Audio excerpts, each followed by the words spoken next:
कथम प्रभूतम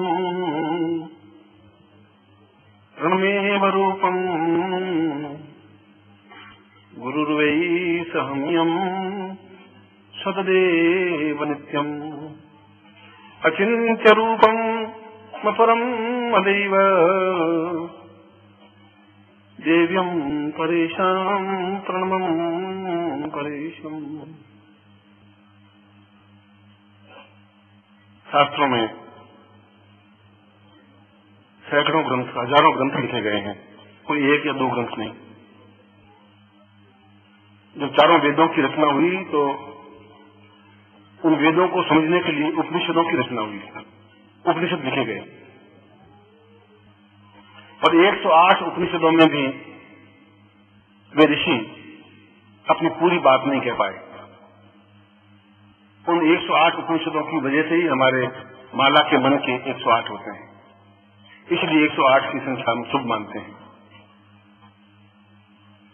और उन 108 उपनिषदों में या ग्रंथों में गुरु उपनिषद सर्वश्रेष्ठ माना गया है, क्योंकि जब वशिष्ठ ने यह कहा कि उपनिषदों वही गुरुर्वै सताम यो, अगर सब कुछ प्राप्त करना है तो गुरु उपनिषद के अलावा कोई ग्रंथ प्रामाणिक नहीं है।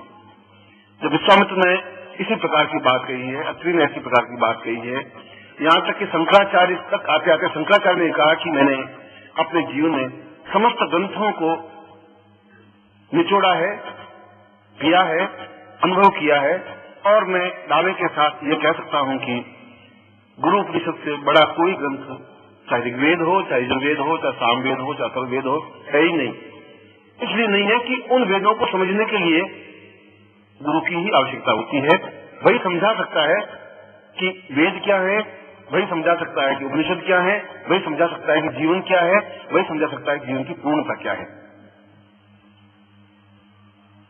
और मैंने यह श्लोक जिस प्रवचन से पहले बोला है वह गुरु उपनिषद का श्लोक है, और इस श्लोक में बहुत ही उत्तम कोटि की बात कही गई है। उत्तम कोटि की बात इसलिए कि ठीक इसी श्लोक को शंकराचार्य ने भी कहा अपने शंकर भाष्य में, जो उनका सर्वश्रेष्ठ ग्रंथ है और जिसको आज पूरा संसार, उनकी फ्रेंच में अनुवाद हुआ है, इसका इंग्लिश में अनुवाद हुआ है, इसका सभी भाषाओं में अनुवाद हुआ है। कठिन ग्रंथ है, फिर भी इस बात को स्वीकार किया है अंग्रेज विद्वानों ने और अमेरिकन ने और फ्रांस ने और जर्मनी ने भी, जापान ने भी, कि इसमें जो कुछ तथ्य है वो अपने आप में अद्वितीय है।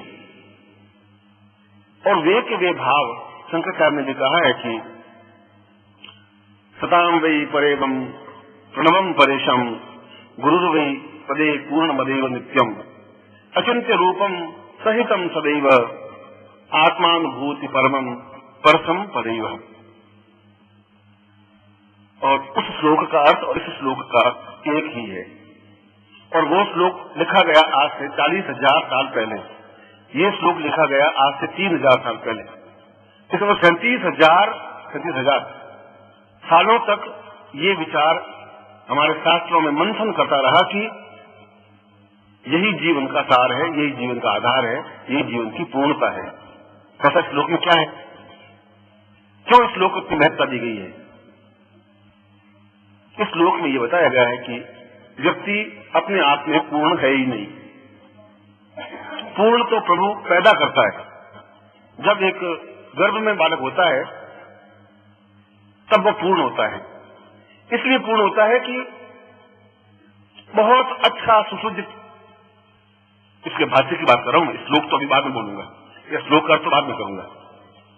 इस श्लोक का भी भाष्य किया गया, श्लोक का भी सरल अर्थ किया गया, उस सरल अर्थ का भी फिर सरल अर्थ किया गया, तब लोगों को कुछ समझ में आया। उसने कहा कि बालक जब गर्भ में होता है तो उसको वैसी सुख सुविधा होती है जैसे किसी करोड़पति को अपने ड्राइंग रूम में बैठने पर होती है। ड्राइंग रूम में भी न सर्दी लगती है, न गर्मी लगती है, एयर कंडीशन होता है, हीटर लगा होता है, एक सोफा लगा होता है बहुत अच्छा, किसी प्रकार की उसको तकलीफ नहीं होती है, और भोजन की चिंता नहीं होती, खाने पीने कमाने की चिंता नहीं होती, सब कुछ सुविधाएं होती है। ठीक ऐसी ही सुविधा उस गर्भ के बालक को भी होती है।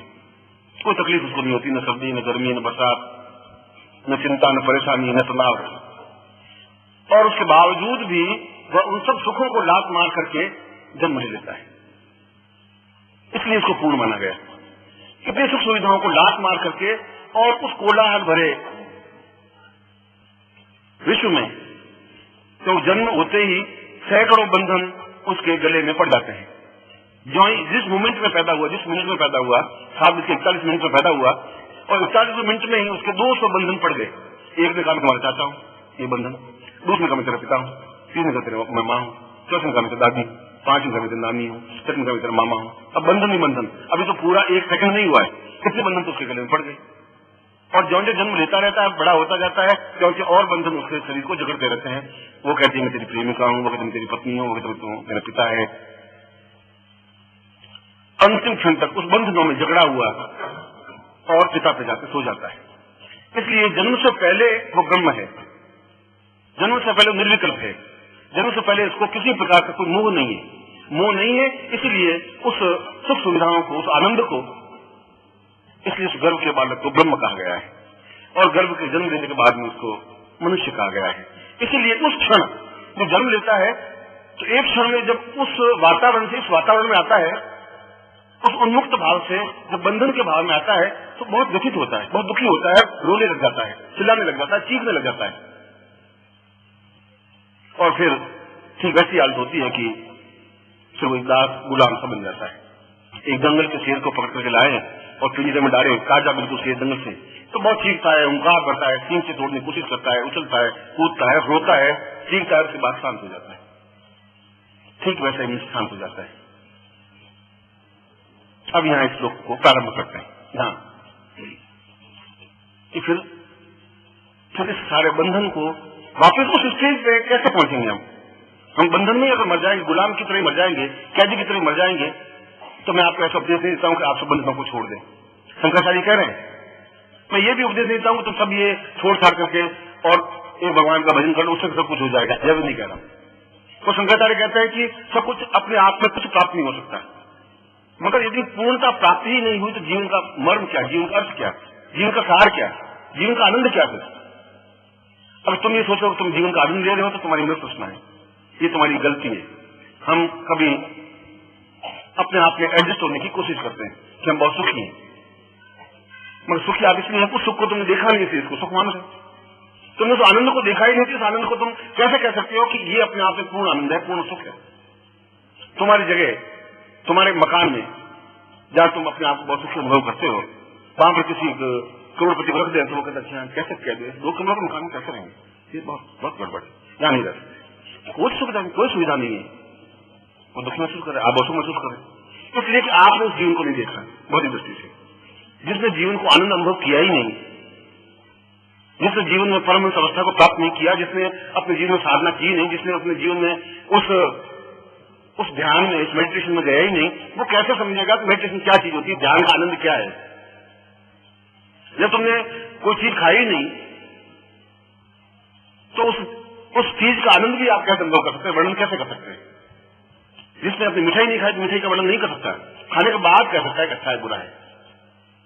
इस श्लोक के पहले अर्थ में कहा है कि यह सार तत्व, क्योंकि उस बंधन से उस आनंद तक पहुंचने की जो क्रिया है, अगर वो प्राप्त नहीं हुई तो फिर जीवन व्यर्थ है, फिर तो कीड़े मकोड़ों वाला जीवन है जो हर एक जी लेता है। तुम जीवन जी नहीं रहे हो, तुम भोग रहे हो, ये अंतर है। मैं जीवन जी रहा हूं, तुम भोग रहे हो, ये डिफरेंस है। भोगने और जीने में अंतर यह है कि तुम हर हालत में दुखी होते रहते हो। नौकरी में 4 दिन नहीं गए तो घबराहट की गवर्नमेंट, वो क्या करेगा अफसर, पति जोर से बोली तो घबराहट, 2 दिन पति नहीं बोले तो भी घबराहट, तो क्या हो गया।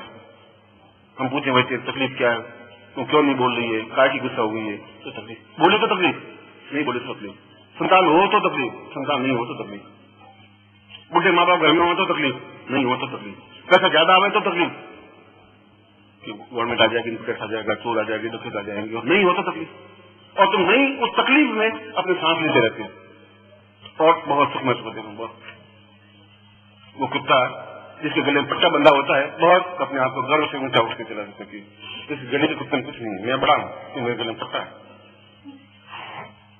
वो भी उस अकड़ के चलता है। अब ये नहीं कि तेरे ऊपर जंजीर बंधी हुई है, पट्टा हाथ में जंजीर दिए हुए तेरे साथ चल रहा है, तो अकड़ के चलता है।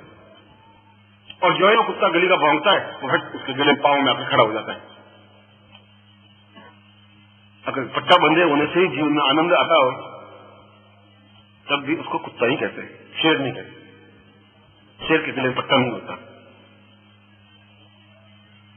जो जीवन में बंधन, तुम अगर आकाश में उड़े ही नहीं तो तुम आकाश का आनंद भी नहीं ले सकते। आकाश का आनंद क्या है?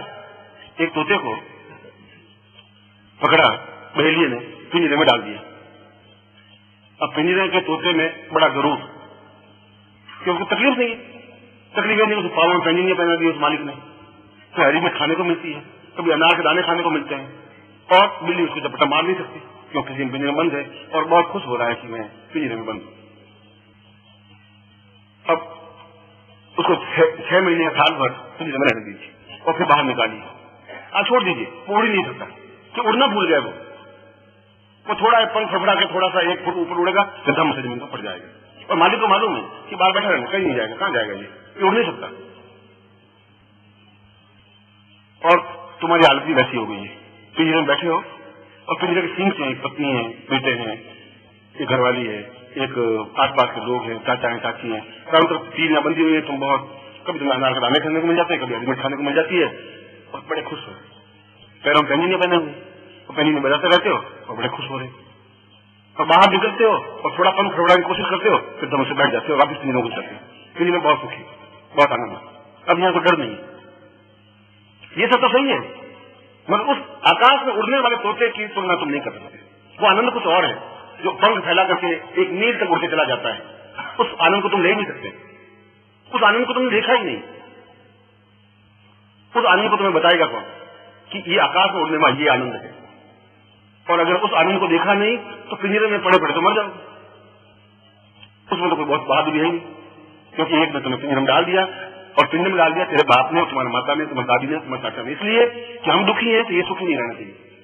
सर ये क्यों सुखी? इसको शादी करो, बेटा शादी कर ले, बेटा शादी कर ले, बेटा शादी कर ले, बेटा मैं अभी नहीं करना चाहता। तो फिर दादी रोती है कि मरूंगी तो पोते का मुंह नहीं देखी, मरूंगी तो नरक में जाऊंगी, बेटा एक बार पोते का मुंह दिखा दे। तो बेटा बहुत बहादुर से खड़ा होता है कि ला शादी कर ले, अभी पोते का मुंह दिखाता हूँ, और साल भर में सारे काम छोड़ के पोते का मुंह दिखा देते, और बहुत बहादुर, बहुत खुशी, और घर में डोल धमाके से बचते हैं, सारा ठीक बता। हम तो फंसे हुए थे ही, अब तू भी साला रो, जिंदगी भर होता रहे, कमाता रहे, खिलाता रहे, तो इनका सोचा तो अब क्या तू फड़फड़ा के जाएगा, अब कहाँ जाएगा? अभी तो चिंता थी कि कोई भगवान को गुरु मिल गया बीच में और साला उड़ा के ले गया, तो क्या करेंगे? अब वो निश्चिंत है, अब तो कहीं जाता। अब वो बाहर जाता है तो सोचते हैं कि बाहर रहूंगा तो पत्नी मर जाएगी मेरी, शाम को बेचारी 5 दिन इंतजार करती रहती, और तुम चिता पे सो के चले जाओगे तो इंतजार कुछ नहीं करेगी, वो तो दूसरे दिन खाना खाने लगेगी, 5 दिन तो खाना खाएगी गांधी के साथ में, तुम्हारा ही एहसास। इसलिए तुमने उस आनंद को देखा नहीं। शंकराचार्य कह रहे हैं कि आनंद को नहीं देखा, उस आकाश उड़ने के आनंद को नहीं देखा, तो फिर जीवन का वो पिंजरे में पड़े रहने का आनंद नहीं है। उसको कौन समझाएगा कि तुम्हारे जो पंख मर गए हैं, उन पंखों में ताकत तुम्हें कौन देगा? कैसे मिलेगी ताकत? तुम्हारे पास ताकत की विद्या नहीं, और तुमने एक इस नल के पानी को पीकर की जिंदगी पार कर ली, कुएं के पानी को पीकर के या तालाब के पानी को पीकर, फिर ज्यादा जोश खाओगे तो गंगा का पानी पी लोगे, मानसरोवर का पानी तुमने पिया नहीं कभी, स्वच्छ एकदम शीतल, फिर तो मील लंबी झील, 1-2 मील नहीं, 75 मील की कल्पना करिए, इतनी लंबी, इतनी चौड़ी झील, इतनी गहरी की 250 फीट गहरी, और इतना साफ पानी कि आप एक सिक्का डाल दीजिए पानी के अंदर तो 250 फीट नीचे भी उसके अक्षर पड़ दीजिए सिक्के के कि उसमें 1975 लिखा हुआ है। इतना साफ पानी आपने जिंदगी देखा नहीं, ऐसी झील भी आपने देखी नहीं, इसलिए नहीं कि आप हंस बने नहीं, यदि हंस नहीं बने तो मानसरोवर जा नहीं सकते। कौवे बन सकते हो, बगुले बन सकते हो, और बगुले हो, हंस के भी सफेद पंख होते हैं, तुम्हारे भी सफेद पंख हैं। और एक बार हंस ने और बगुले ने बहुत कोशिश सोची कि चलो हंस उड़ता है, अपन भी उड़े, इसमें फर्क क्या है? इसके भी चौंके, मेरे भी चौंके, इसके सफेद पंख है, मेरे भी सफेद पंख है, ये भी पक्षी है, मैं भी पक्षी, इसमें कौन सी बड़ी बहादुरी थी? हंस उड़ा, बगुला भी उड़ा, आधा किलो उड़ जाती, बगुला थक करके नीचे पड़ गया, हंस तो उड़ता चला गया आकाश 200 मील तक, और 200 मील उठकर वापिस भी आ गए। ये तो कुछ आनंद नहीं। और हंस ने डुबकी लगाई मानसरोवर में तो 5 किलोमीटर जाकर बाहर निकला। जब तुमने मानसरोवर देखा नहीं तो उस आनंद को नहीं देख पाओगे। ताल तलैया के पानी में वो आनंद नहीं है जो मानसरोवर के पानी में है। जब तुमने देखा ही नहीं तो कौन दिखाएगा तुम्हें वो पानी? और घर वाले तुम्हें दिखाने देंगे नहीं, क्योंकि वो तो हर एक की बात सोचेंगे कि ये जाना नहीं चाहिए कहीं, और इसके लिए 100 प्रकार के नाटक होंगे। पत्नी रोएगी, चीखेगी, चिल्लाएगी, कहाँ जाते हो, उन गुरुओं के पास कुछ नहीं है, तुम घर में क्यों नहीं, तो चाचा कहेगा तुम दिमाग खराब है तुम्हारा, अरे कुछ नहीं है, वो तुम्हें ठग रहे हैं, मूर्ख बना रहे हैं, कमाओ दमाओ, देखो हम जब नहीं गए तो हमारा क्या बिगड़ गया, हम कौन से मर गए, तो तुम भी नहीं मरोगे, तुम कहाँ जा रहे हो। वो सोचता है कि क्या करे, वो बेचारा मन मार बैठ जाता है, फिर भी जाने की कोशिश करे तो पत्नी भूखे रह जाएगी, मरने लगेगी, बेहोश होने लगेगी, नाटक करेगी, और तुम सोचोगे चलो अभी नहीं, अगली बार जाएंगे, और फिर अगली बार जाएंगे, फिर अगली बार जाएंगे, फिर एक मार्ग में एक बहुत सुंदर स्त्री मिलेगी जिसका नाम मृत्यु है, वो आपको थप्पी देकर के सुला देगी। इस जिंदगी फिर गुरु नहीं मिलेंगे भी नहीं, इसलिए नहीं मिलेंगे कि तुमने वो ताकत नहीं है, हिम्मत नहीं है, जब डुबकी लगाने की तुम्हें ताकत आएगी नहीं तो उस गहराई को देख भी नहीं सकोगे। तो समुद्र के किनारे, उस जो बम्बई का समुद्र है, मद्रास का समुद्र, उस किनारे बैठ जाएगी तो जो लहर आएगी तो कुछ घोंगे लाएगी, कुछ कंकर पत्थर होंगे, वहां कुछ सीपी होगी, उनसे झोली भर के मर के चले जाओगे, घर में मोती नहीं ला सकते, तुमने मोती आनंद लिया ही नहीं। एक चमकदार शुभ्र मोती एकदम से वो तब मिलेगा जब समुद्र में बिल्कुल छलांग लगा दोगे, तुम्हारे पावों में छलांग लगाने की हिम्मत नहीं है। इसे नहीं है कि तुम्हारे पंखों को मार दिया गया, तुम्हारे घर वालों को खत्म कर दिया है। और कभी मैं उत्तेजित करता भी हूँ, अरे तुम चिंता मत करो, क्या हंस बनो तुम, थोड़ा सा जिंदगी में देख तो दो, पहले हंस बन सोचो बन के देख लियो, अब हंस बन के देखो, और फिर दोनों में से जो अच्छा लगे वो मानिए। मैं तो ये कहता हूँ, मैं उठने की कोशिश करते हो, 2-3 फटफट करते हो, फिर टिक जाते। अब तो क्या हुआ, क्या है कि घरवाली बहुत बहुत दुखी थी, मैं निकला गुरुजी आपके घर आना था, मगर वो बीमार हो गई और रोने लगी, तो खाना नहीं खाया गुरुजी, आप बात मानिए। मैं मान रहा हूँ भैया, एक सिंह से और ज्यादा बढ़ाया हुआ है, 218 सील लिया, 19 सील लिया, और क्या हुआ, तुम मानसरोवर नहीं जा सकते, तुम आकाश में उड़ भी नहीं सकते, तुम आकाश का आनंद नहीं ले सकते, आकाश में उड़ने की क्या क्षमता है, पंखों को फैला करके ऊंचे उठने की क्या क्षमता है, मांस में डुबकी लगाने का क्या आनंद है, तुम अनुभव नहीं कर सकते। और शंकराचार्य कह रहे हैं कौन समझाएगा तुम्हें कि ये आनंद कुछ और है, कौन तुम्हें अपने साथ उड़ाएगा, कौन 300 मील तक तुम्हें उड़ा के ले जाएगा, कौन ले जाएगा तुम्हें, चाचा चाची माँ बाप भाई बहन, उनके खुद के पंख मरे हुए, वो तुम्हें कहां से उड़ाएंगे, जो मुर्दे हैं वो तुम्हें कहां से जीवन दान देंगे, जिन्हें खुद में क्षमता नहीं हो तो क्या समझाएंगे। और मैं ऐसा नहीं कह रहा हूँ कि पत्नी को छोड़ दो, मैं ऐसा नहीं कह रहा हूँ तुम चाचा जी को छोड़ दो, तुम ऐसा नहीं कह रहा हूँ माँ बाप को छोड़ दो, मैं कह रहा हूँ कि उसके बीच रह करके भी अपने पंखों को फैला करके आकाश में उड़ने की कला सीखिए, उस बीच रह करके। और आप पूछेंगे गुरुजी ऐसा कैसे हो सकता है, मैं उदाहरण अपना खुद का प्रश्न करता हूँ कि मैं तुम्हारे तरह ग्रस्त हूँ, मेरी पत्नी है, पुत्र है, पोते हैं, पोतियां हैं, भाई हैं, बहन है, संबंधी रिश्तेदार हैं, और तुमसे ज्यादा बड़ा कुनबा है, तुम्हारे घर में 10-12 मेंबर हैं, और मेरे घर में 80 लाख शिष्य हैं, कितना बड़ा कुनबा है। उन सबकी तकलीफें सुनता हूँ, उन सबकी परेशानियां सुनता हूँ, और भी मुस्कुराता रहता हूँ, आकाश में उड़ता भी हूँ और डुबकी लगाता भी हूँ। अगर मैं इतना सब कुछ रहते हुए उड़ सकता हूँ तो मैं उदाहरण देकर तुम समझा रहा हूँ कि मैं भगवान का बगड़ा नहीं हूँ, साधु नहीं हूँ, सन्यासी नहीं हूँ, तुम्हारी तरह सारी जिम्मेवारी झेलते हुए भी मैं उस आनंद को प्राप्त कर सकता हूँ। इसलिए चिंता मुझे व्याप्त होती है नहीं, तनाव मुझे नहीं होता है, इसलिए मैं रात को सोते ही नहीं रह जाती क्षण में, इसलिए चेहरे पर एक ओझ है, एक नई है, एक मस्ती है, और मैं तुम्हारे चेहरों पर भी वैसी चाहता हूँ। शंकराचार्य कह रहे हैं कि यह सब कुछ तुम्हें गुरु ही समझा सकता है, तब जब तुम अपने आप को पूरी तरह से गुरु को अपने आप में स्थापित कर दो, गुरु को पूर्ण रूप से अपने आप में समाहित कर दो। और गुरु को पूर्ण रूप से समाहित करने का तात्पर्य क्या है, कैसे स्थापित करते, कैसे समाहित करते, समाहित करना अपने आप में जज्ब कर देना, अपने आप में मिला देना, पानी से जब पानी मिलता है या दूध दूध मिलता है, और तुम्हारे अंदर गुरु समाहित हो सकते हैं। बहुत सरल कला है, और प्रत्यक्ष समाहित होने से कितना फायदा होगा कि जो कुछ ज्ञान तुमने प्राप्त किया ही नहीं वो ज्ञान अपने आप मिल जाएगा, तुम्हें मिलेगा, क्योंकि वो ज्ञान का लेखक तुम्हारे अंदर समाहित हो गया है। इसलिए एक गरीब घर की लड़की जिसके घर में खाने की रोटियां नहीं, और एक लखपति की शादी कर ले तो शादी करते ही वो लखपति बन जाती है, आधा सेकंड लगता है, जो शादी हुई वो इसलिए भी लखपति कहलाती है। जो तेरी मेरी शादी हो जाएगी तो जो कुछ मेरा ज्ञान है, जो कुछ आनंद है, वो सब तुमने प्राप्त हो ही जाएगा, सब तुमने मेरे साथ शादी की है। इसलिए कबीर ने कहा है कि हे राम, मैं तो राम की बहू लिया, वो कह मैं राम की बहुरिया हूं, उसकी बहू हूं, क्योंकि जब राम मुझे अंदर व्याप्त हो जाएंगे तो वो सब कुछ मुझे मिल जाएगा जो राम के पास में है। और इसीलिए फिर भी कह रहा है कि गुरु गोविंद दोनों खड़े काफी लागू पाए, इतना होने के बावजूद भी बलिहारी गुरु आपने गोविंद दियो बताए। वो गुरु को कह रहा है कि आपकी बलिहारी, आपकी कृपा है, आपकी मेहरबानी है, आपकी वजह से मैं गुरु को देख सका हूं। मगर कबीर फिर भी ये कह रहा है कि कबीरा ये घर प्रेम का, गुरु शिष्य का घर जो है ये प्रेम का घर है। पैसे देने से गुरु का घर नहीं मिल सकता है। कबीरा ये घर प्रेम का, खाला का घर ना है। खाला मौसी माँ की बहन। शीश उतारे भूमि धरे वो पैसे घर मांगे। इस गुरु के घर में, गुरु के घर में तो वो पहन सकता है, वो घुस सकता है जो पहले अपना सिर उतार दे, एकदम अपने आप को न्यूट्रल कर दे, देखा जाएगा, चैलेंज दे दे, वो इस घर में घुस सकता है। जुआरी घुस सकता है, वो चैलेंज को लगा देता है, चलेगा अब कुछ जिंदगी दाव पे लगा देता है, 5 लाख में दवा लगता है, वो या तो इस पास डूब जाएगा, इस पास चल जाएगा। शंकराचार्य करेंगे ऐसा समर्पण जब मानस में आएगा तो सिर को उतार करके, और सिर को उतारने के 2 अर्थ हुए।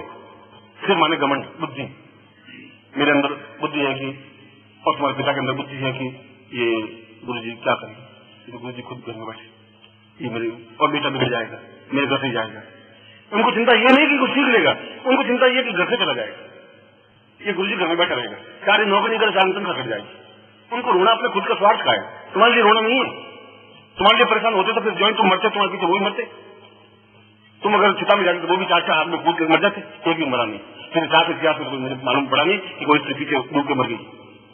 रोती है, जीव के नहीं रोए तो लोग कहेंगे क्या दुख नहीं है, क्या क्या गड़बड़, पति मर गया, क्यों नहीं रोती? तो और चीज की जोर से, अरे तुम चले गए, मेरा कौन होगा, मेरा क्या होगा, अरे अब मेरा क्या होगा, अरे दूसरी खाना खा लेती, ये खाना गले उतर नहीं रहा है, क्या करे, खाना पड़ता है, खा ले भाई 5 मिनट सुनी। और तुम अहंकार में डूबे हुए थे कि बस मेरे बिना पति का गुजारा कैसे होगा, मेरे बिना बच्चों का क्या होगा। ये अहम को सिर्फ कहते हैं, ये घमंड को सिर्फ कहते हैं कि मेरे बिना क्या होगा। इसको उतारे, पहले शीश उतारे भूमि धरे, छोड़ दे उसको, वह इस प्रेम के घर में पहुंच सकता है। ये समर्पण का भाव इस शंकराचार्य उस श्लोक में ये कहा है कि अपने आप में पूर्णतः सन्यासी बन जाए, व्यस्त रहते हुए भी सन्यासी बन जाए, कुछ चिंता नहीं करे। एक साल भर का देख ले, या तो 1 साल में डूब जाएंगे, जिनकी बरकत देंगे कुछ नहीं, गुरु के घर में गुरु के पास जाने कुछ फायदा नहीं है। या तो ये कहेंगे चैलेंज के साथ कहेंगे, या कुछ ऐसा बन के जाएंगे, हंस बन करके चले जाएंगे, बता देंगे कि ये हंस बनने का ये आनंद है। ये सब जो बगुले हैं मेरे घर में, उनकी अपेक्षा मेरे पंख ज्यादा शुभ्र हैं, ज्यादा सफेद हैं, ज्यादा मजबूत हैं, ज्यादा ताकतवान है, उड़ने की मुझे क्षमता है। ये तब हो पाएगा तुम अपने घर में रहकर के ये सब कुछ प्राप्त नहीं कर सकते, उस घर में पहन करके कर सकते हैं। और पहनने की क्रिया तब है जब तुम सब कुछ दे दोगे तो अपने आप गुरु को प्रत्यक्ष कर दोगे, तुम कुछ थूकोगे नहीं, तुम कुछ आदत छोड़ोगे नहीं, और गुरु को अपने अंदर, तुम्हारे अंदर तो साधन जगह ही नहीं है। तो गुरु बेचारा चाहे भी तुम्हारे हृदय में जाने का, तुम्हारे दिल में जाने का, तुम्हारे दिल में तो स्वार्थ और छल और झूठ और कपट और व्यभिचार और बदमाशी और इतना अधिक सोच के भरा हुआ है। अब मैं खड़ा भी हूँ, कहाँ खड़ा हूँ, कोई जगह ही नहीं। और फिर उसमें बुद्धि इतनी अधिक हावी है, पहले उसको थोड़ा साफ कर दीजिए, जगह इतनी जगह बनाइए जहाँ गुरु बैठ सके आकर। और वो तब हो सकता है जब चैलेंज के साथ में आप गुरु के साथ हो जाएंगे। और गुरु के साथ होने का तात्पर्य है कि जो गुरु के लिए अनुकूल हो वो कार्य कर रहे हैं। मैं अपने स्वास्थ्य के लिए मैं गुरु, मैं तो उन शास्त्रों की बात कर रहा हूँ, शंकराचार्य की बात कर रहा हूँ। तुम अगर मेरे लिए कुछ कार्य करोगे तब भी मेरे को फर्क नहीं पड़ेगा, तुम नहीं करोगे तब भी फर्क नहीं पड़ेगा। जो 70 साल तक तुमने काम नहीं किया तो मेरा कौन से डूब गया कुंबा, और तुम कर लोगे तो कौन से मैं भगवान बनूंगा। और मुझे भगवान बनने की ख्वाहिश है नहीं, जब मैं भगवान हूं तो मुझे भगवान बनने की ख्वाहिश नहीं है। भगवान का तात्पर्य है कि जो पूर्ण ज्ञान को प्राप्त करते हो भगवान, कोई आकाश में कुछ नहीं भगवान कहते, जहाँ पूर्ण तो प्राप्ति हो, जहाँ एकदम से किसी प्रकार का तनाव नहीं हो, चिंता नहीं हो, कुछ व्याप्ति नहीं हो। और मैं इस प्रकार से चिंता मुक्त हूँ, मैं करता ही नहीं चिंता, तनाव रखता ही नहीं। ये तनाव तो है कि वो आया नहीं, क्या तकलीफ है, यह तो तुम्हारे प्रति एक मुंह बचता है कि क्या बात है, क्यों नहीं मिले, क्या तकलीफ है। अगर तुम तकलीफ में होते तो मैं तकलीफ महसूस करता हूँ, और तुम्हें लाइन पर लाने के लिए कभी चाबुक भी मारता हूँ, मैं खुद मारता हूँ, महीने भर नहीं भी बोलता हूँ, 2 महीने नहीं बोलता हूँ, गुस्सा भी करता हूँ, फटकारता भी है, प्यार भी करता हूँ। ये तो क्रिया के लाभ है। कृष्ण बहुत अय्याशी था, बहुत उसको प्रेम करने वाला था, और सूर ने और बाकी लोगों ने उनको इतना कहा कि बिना गोपियों के रह नहीं सकता था, ऐसा था, ऐसा था, राधा के पीछे भटकता था, कदम से रुक्ष पर चला, सब कुछ था। और हमने ऐसा मान ला कि ये तो बहुत प्रेमी जीव है या, मगर जिस समय वो उद्धव लेने के लिए आए, क्रूर लेने के लिए आए, और रथ में बैठा, और रथ बैठा तो रथ रवाना हुआ, पीछे मुड़ के देखा ही नहीं गोपियां खड़ी है नहीं खड़ी, निर्मृत भाव से मिला, तभी उसी भाव से था, रवाना हो गया 1 सेकंड, कुछ पीछे पलट के नहीं देखा।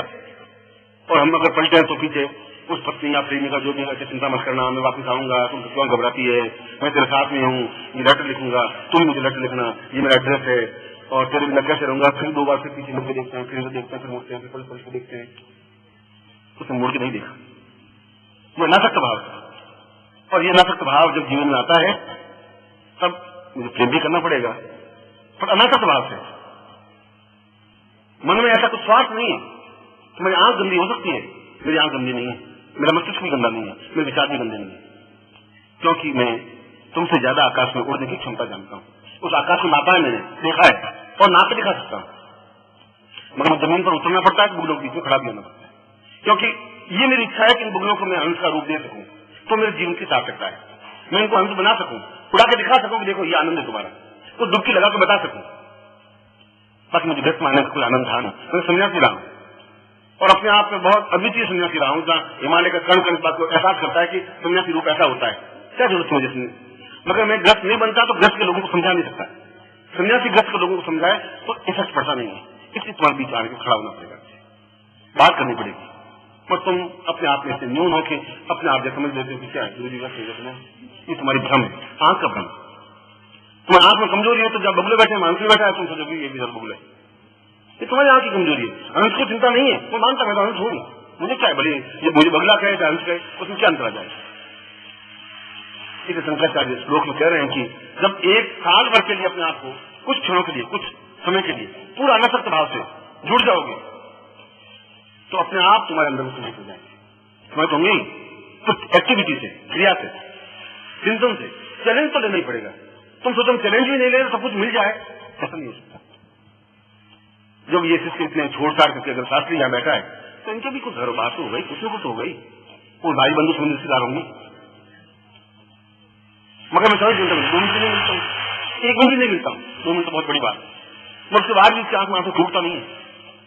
हर क्षण इसके माइंड में एक इस तरह की गुरु है मेरे। और यहां तक कि यदि कोई हनुमान जी का पाठ भी कर लेता है तो इसके मन में आग लग जाती है कि जब गुरु बैठे तो हनुमान जी क्या कर लेंगे, क्या करेंगे हनुमान जी, क्या हनुमान चालीसा का पाठ करना है। अगर ये भाव ऑटोमेटिकली अगर है तो उसके अंदर गुरु है, कहीं नहीं जा सकते। और जहां गुरु है वहां जीवन में अगर शास्त्र अगर ये कह रहे हैं कि गुरु ब्रह्मा, गुरु विष्णु, गुरुदेव महेश्वर, और क्या गुरु ब्रह्मा और विष्णु है तो बहुत छोटी चीज है, गुरु साक्षात पर ब्रह्म। वो यहां तक कह रहे हैं, ये सब शिव और विष्णु तो सब छोटे हैं, देवताओं से भी ऊपर एक ब्रह्म है, ब्रह्म से भी परम ब्रह्म वो है।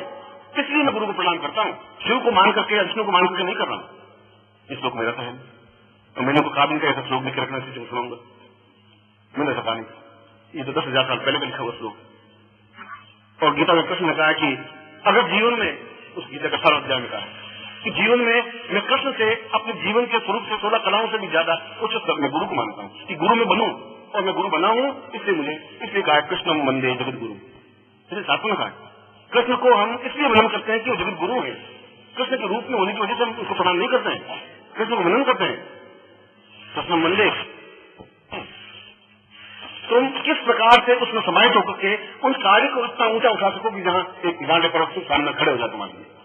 ये छोटी मोटी पहाड़ी क्या करना तुम्हें, इसमें तुम्हारी कोई महानता नहीं होगी।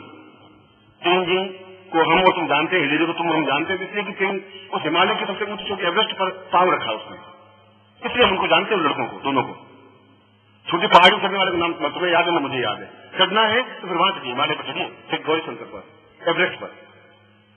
ये प्राप्त करना है तो गुरु को अंदर समाहित करिए। तुम ब्रह्मा और विष्णु को और रुद्र को और लक्ष्मी को उनको अपने अंदर स्थापित करने से क्या मिल जाएगा तुम्हें, क्या हो जाएगा।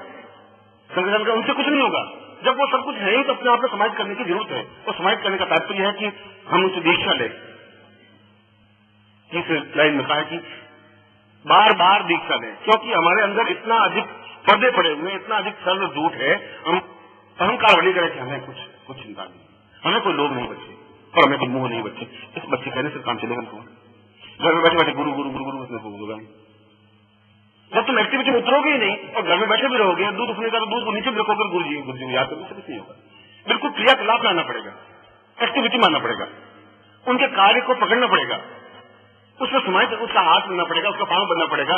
या तो उनके गुरु की तुम हाथ बनो, या उसका पांव बनिए, या उसका पेट बनिए, या उसका मस्तिष्क बनिए, या उसकी आंख बनिए, या नाक बनिए, कुछ तो आप बनिए, उस शरीर में समाहित हो जाइए, फिर पूरी तरह समाहित हो सकोगे। और हाथ का मतलब हाथ बनने का मतलब है कि उनके हाथ में जो कार्य काम को हाथ में बढ़ाइए, उनका पालन जो कर रहा है वो आप काम करिए, तभी कुछ हो पाएगा, तब उस समाहित होने की क्रिया हो पाएगी। और जब एक बार गुरु समाहित हुए तो गुरु का सारा ज्ञान, गुरु का सारा अनुभव, सारा जीवन, जिंदगी, उनकी धड़कन, आकाश मोड़ने की क्षमता और मानसिक में डुबकी लगाने की क्षमता, उस आनंद को प्राप्त करने से अपने आप प्राप्त हो जाएगी। उसके तुम इतने उपनिषद उतने प्राण न पढ़ सकते हो तो संभव है। अगर मैं 10 लाख मंत्र सुना सकता हूँ, एक आदमी की बस की बात नहीं है 10 लाख मंत्र याद करना, 10 लाख, और मैं 10 लाख श्लोक आपको सुना सकता हूँ, जिस शास्त्र का कहो, जिस पुराण का, जो उपनिषद का कहो। और चैलेंज के साथ में पूरे भारत में एक भी सन्यासी योगी 108 उपनिषदों के नाम नहीं गिना सकता तुम्हें, चैलेंज मेरा पूरे भारत के सन्यासियों को, योगियों को, पंडितों को नहीं गिना सकते 108 उपनिषद क्या थे और क्या है। 20 से 25 उपनिषद याद है उनको, सिर्फ वो भी नाम याद है। और मैं आपको 108 उपनिषद पूरे पूरे मौके सुना सकता हूँ। किसी उपनिषद में 2000 श्लोक है, किसी में 8000 श्लोक है, किसी में 17,000 श्लोक है, कुल मिलाकर के 8 लाख श्लोक है। 8 लाख श्लोक एक आदमी को नहीं सुना सकता, आदमी को उसकी तो बात नहीं। इम्तिहान बहुत मेहनत करते 6 महीने, तब भी 4 पेज पूरी मौके याद नहीं होती। इम्तिहान बैठना तो वो पैराग्राफ भूल जाकर वो याद आता नहीं, वाला पैराग्राफ भूल जाता। जब किताब तो मौके नहीं कर सकते तो 2 करोड़ श्लोक कैसे याद करोगे। और अगर किसी को 2 करोड़ श्लोक याद है तो जरूर कुछ विशेषता तो है, कुछ अद्वितीयता है, हम उसको नहीं पहचान पाएंगे, ये हमारी न्यूनता है, उसकी न्यूनता थी। हम अपने आप में बगले बने खुश हो रहे, कहा मनुष्य है, मनुष्य है, कैसा हम सोच होते मर जाइए, तुम आकाश में हो सकोगे, ये सोच रही है, उसे क्या पता। इसलिए उसने कहा कि जब तक तुम गुरु इन्वॉल्व नहीं हो जाओगे, मिक्सअप नहीं हो जाओगे, लीन नहीं हो जाओगे, लीन तब हो जाओगे जब उनके कार्य को अपने हाथ में नहीं लोगे, उस वक्त आप में समाहित नहीं कर सकोगे। संन्यास बन करके पूरा देखा जाएगा, या तो इस पार डूब जाएंगे, इस पार बच जाएंगे, कोई कोई बात आएगी दोनों में, तब तुम्हारे अंदर गुरु समाहित हो सकेंगे। और गुरु समाहित होने के लिए ये डूबने की कला, समाहित होने की कला एक दीक्षा के माध्यम से, पहले सामान्य दीक्षा, दूसरी दीक्षा, फिर तीसरी दीक्षा है, फिर चौथी, फिर 5वीं, 6वीं, 7वीं, 8वीं, और दीक्षा करती है। लेकिन बार बार अपने अंदर के विकारों को मांझे, इतने अधिक विकार है, कई जन्मों के विकार है, इस जन्म का ही नहीं, इस जन्म का कुछ नहीं तुम्हारा, कई जन्मों के विकार तुम्हारे अंदर है, तो गुरु समझ सकता है। वो तुम्हारे मांझे, एक बार मांझे, दूसरी बार मांझे, तीसरी बार मांझे, 8वीं बार मांझे। और इस दीक्षा के प्रसाद का प्रमाण यह है कि दीक्षा गुरु कैसे दे, या तो गुरु को सेवा करें, गुरु की 4-5 साल उनकी रोटी बनाकर दें, उनको खिलाएं, उनके स्नान कराएं, उनको वस्त्र पहनाएं, उनके कपड़े धोएं, लंगोट धोएं, उनकी मालिश करें, उनकी कुटिया को लीपे पोते, और फिर 2-3 साल बाद जाकर दीक्षा दें। या हम उनको द्रव्य दें, भेंट करें और दीक्षा दें, या हम कुछ ज्ञान दें गुरु को और गुरु से ज्ञान प्राप्त करें। 3 चीजों से ज्ञान प्राप्त हो सकता है, चौथा कोई तरीका ही नहीं। या तो 5 साल आप सेवा करें, दीक्षा दें, या आपके पास कोई ऐसा ऊंचा ज्ञान है वो ज्ञान दे, वो दीक्षा प्राप्त करें। आपस में समाहित होने की, ये पानी मिलेगा तभी तो पानी मिल सकता होगा। तुम किनारे खड़े एक बाल्टी अलग पड़ी है कि मुझे पानी मिल जाए, मुझे पानी मिल जाए, ऐसा पानी नहीं मिल सकता। उन दीक्षाओं के माध्यम से, इस गुरु मंत्र के माध्यम से, और अपने आप को उनके प्रति समर्पण ये नहीं कि गुरुदेव मैं तो आपको समर्पित हूँ गुरुदेव, और फिर गुरुदेव मेरी पत्नी बीमार है तो क्या दवा दूं, और अब स्वाम किया सब्जी सब तुम्हारे हाथों में, वो दिन मेरे शाम को घर जाना पानी कर। अब एक समय पहले बोला सब सौंप दिया, अब एक बोला घर जाना, घर क्यों जाना, आप पत्नी करते, तो तुमने सौंपा क्या। अब एक घंटे तो लैंड बोलना था, सौंप दिया, घूम रहे, अब सौंप दिया जीवन का सब बाहर, और मुझे अरे भाई आप रुक जा, पानी पर जाना और गाड़ी चुक जाएंगे, और सौंप दिया मुझे सौंप। ऐसा नाटक तो बम्बई के एक्टर भी नहीं कर सकते। तो बताओ, मैं मन में सोचूं कि ऐसी एक्टिंग मुझे क्यों नहीं आती, क्या गड़बड़ क्या है।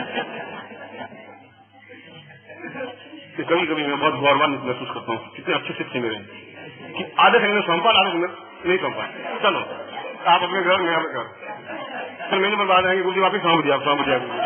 अरे अब कहाँ से चक्कर था, लखनऊ जाना पड़ा बस, तो 10,000 साल तक सौंपते रहो, कोई फर्क नहीं पड़ेगा महाराज, ऐसा नहीं चलेगा काम, बहुत काम हो गया, अब ऐसा नहीं चलेगा। अब ऐसा हाथ छुड़ा के भागने से काम तुम्हारा नहीं चलेगा।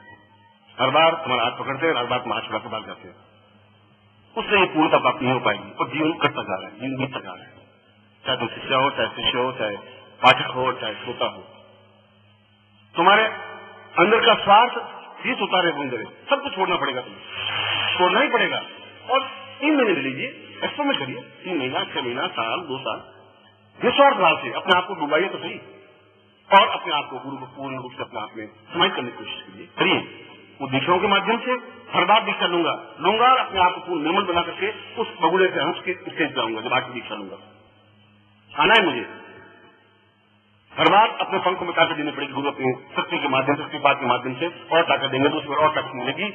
पिंजरे के पक्षी होते भी मैं जमीन पर आऊंगा तो मैं उड़ जाऊंगा, फिर मुझे चिंता नहीं है, क्योंकि मुझे अंदर इतनी पंखों में ताकत दे सकेगा वो शक्तिपात। और अनार के दाने खाने से ताकत नहीं आएगी पंखों में, मैं तो रोज खाता होता, उसे वो नहीं उठ सकता। और ये क्रियान्वयन, ये मंत्र, ये दीक्षा, तीनों का स्टेज मिलना चाहिए। तुम खुद उस काम को संभालो जो कुछ नहीं, मुझे पूछने जरूरत नहीं है कि मुझे क्या करूं, मुझे क्या करूं, इससे तो कुछ होगा नहीं। वो तो भी काम सौंपेगा, वो क्यों करेगा कि तुम ये काम करो मेरा, उनसे तो काम नहीं। तुम्हें ये सोचना है कि मुझे क्या काम करना है, देख करके कुछ काम करने की जरूरत नहीं है।